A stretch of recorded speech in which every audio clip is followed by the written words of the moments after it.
Olá, tudo bem? Pastora Juleite da Igreja Adoração e Avivamento para mais um momento da nossa meditação na Palavra de Deus. Hoje nós vamos falar um pouquinho sobre esperança. E eu quero compartilhar com vocês o texto de Ezequiel, capítulo 37, que o tema é o Vale de Ossos Secos.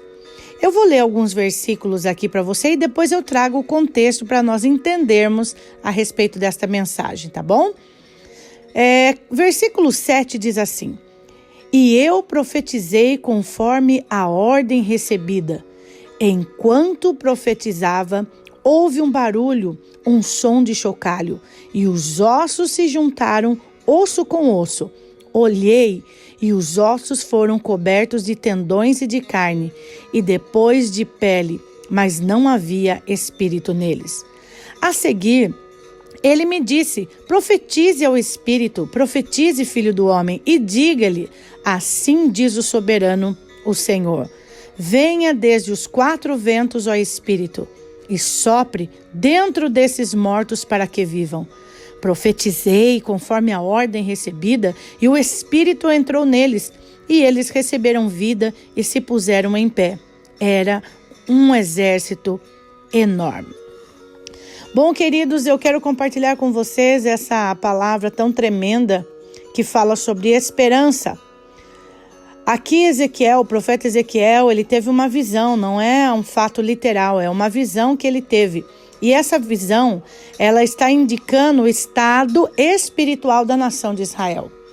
Um povo que estava passando por um período difícil espiritualmente, até porque Israel, eles tinham muito altos e baixos espirituais, eles deixavam de ser fiel a Deus, de honrar a Deus, e então eles se misturavam com outras nações, acabavam tendo, vamos dizer assim, suas fraquezas espirituais, e dentro de tudo isso, eles acabavam entrando nessa crise, né, de identidade.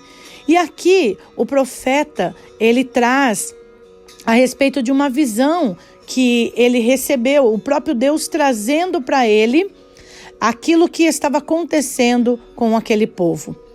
Então, aqui no capítulo 37, começa dizendo que Deus, nessa conversa, né, nessa visão com o profeta Ezequiel, ele pergunta: o que você está vendo? Então, Ezequiel, ele fala que está vendo um vale de ossos sequíssimos. E Deus pergunta para ele, a partir daquilo que ele está enxergando, há possibilidade desses ossos se levantarem e se ficarem em vida novamente? E ele então responde: Senhor, só tu sabes, né? Numa condição de humildade, como dizendo assim, é mais ou menos isso. Na minha visão é impossível, mas quem está falando comigo é todo-poderoso. Então, a partir daquele momento, o Senhor diz para ele: então agora nós estamos em parceria. Você vai abrir a sua boca e eu vou liberar o meu poder.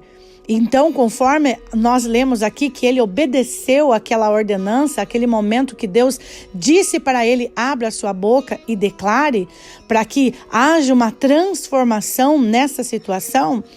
Então, ele foi obediente e ele liberou a palavra. Mas quando ele começou a liberar, os ossos se levantaram, porém, não havia vida. E ele declara, nós lemos aqui, né, no versículo 10, que ele está falando, que ele profetizou conforme havia Deus falado a ele para profetizar sobre o Espírito. Então, ele nos relata que precisava de uma segunda parte. A primeira parte, que era profetizar sobre os ossos, levantaram, ok? Mas precisaria de mais uma parte, porque ele diz aqui no versículo 8, olhei os ossos, foram cobertos de tendões, de carne, depois de pele, mas não havia espírito neles. E o versículo 9 dizia, a seguir ele me disse, profetiza ao Espírito. Então ele chamou à existência aquilo que Deus já tinha para dar. Então ele libera a palavra, porque ele recebeu a palavra de Deus e ele liberou, ele decretou aquilo que Deus ordenou para ele que liberasse.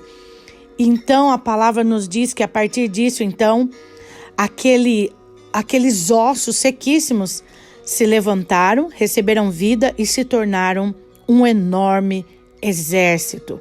Então aqui nós podemos entender, é como se Deus estivesse trazendo uma promessa de restauração. Deus estava dando a direção que Ele faria nova todas as coisas, que Deus tiraria aquele povo daquele estágio de morte, como que eu posso dizer? Eles estavam sem expectativa nenhuma, sem esperança.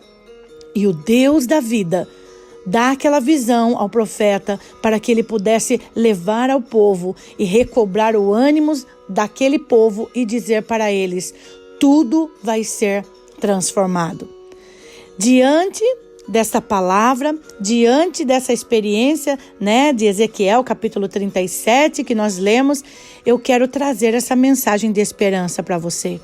Quem sabe você tem vivido um tempo de desesperança, um tempo em que você não consegue ver nenhum tipo de resposta.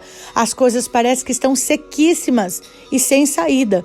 Mas eu quero dizer a você, eu conheço um Deus que restaura e que faz nova todas as coisas, assim como nós lemos. A pergunta de Deus para Ezequiel: pode esses ossos voltarem a viver? Olhando humanamente, não tem como, mas nós precisamos entender que quem estava fazendo a pergunta era o dono de tudo, dono da vida, aquele que era, que é e sempre será eternamente. Então a minha pergunta para você hoje é: esta situação que está igual ao vale de ossos secos, sequíssimos, que parece que não é irreversível, pode se levantar? Certamente que talvez a sua resposta seria, humanamente falando, não tem saída. Então hoje eu trago essa palavra a você de esperança. Profetiza a vida, profetiza a esperança. Comece a liberar aquilo que você está ouvindo hoje. Coloque diante de Deus e diga a Ele: Deus, assim como o Senhor fez com aquele vale de ossos sequíssimos na visão para o profeta Ezequiel, faz na minha vida, faz na minha história. Traz de volta a minha esperança, restaura a minha vida. Eu não sei em qual área você precisa de uma restauração, de uma reconstrução ou de uma reestruturação novamente. Eu só sei de uma coisa: o meu Deus é Deus suficiente para fazer nova todas as coisas. Eu quero deixar esta palavra para você neste dia. Medite nela, alimente-se dela e viva o milagre sobrenatural do nosso Deus. Eu quero orar com você nesse momento. Deus, Paizinho, o Senhor é maravilhoso. E eu te louvo nesse momento por esta palavra liberada sobre nós. Que cada um que estiver ouvindo este áudio possa entender esta palavra, se alimentar dela e viver, Senhor, e contar o seu testemunho de restauração. Senhor, eu sei que Tu podes restaurar qualquer situação que aparentemente está sem vida ou sem esperança. Pode ser um casamento que está prestes a morrer, uma situação irreversível, um diagnóstico. Por isso eu peço, Senhor, ajuda para que cada um possa ter essa percepção e perceber que mesmo que esta situação está fora do controle, sem nenhum tipo de esperança, existe uma possibilidade de tudo ser transformado. O Senhor é o dono da vida. Então, Senhor, tudo que está fora do lugar, com um sinal de morte, que não tem mais como viver novamente, ou acabado, destruído, eu quero colocar diante de Ti nesse momento e pedir a restauração. Que o Senhor vá de encontro à dificuldade, à dor de cada um que esteja ouvindo este áudio nesse momento. E possa receber do Senhor essa transformação de vida. Em nome de Jesus. Amém. E graças a Deus. Deus abençoe o seu dia, que você possa desfrutar desta mensagem poderosa, restaurar a sua vida, revigorar a sua força. E assim você viver uma experiência na presença de Deus. Amém? Nos ajude também a divulgar esta mensagem para que outras pessoas possam também ser abençoadas. Você pode dar o seu like, fazer a sua inscrição no nosso canal e compartilhar as boas novas do Senhor. Tenha um ótimo dia. Tchau, tchau.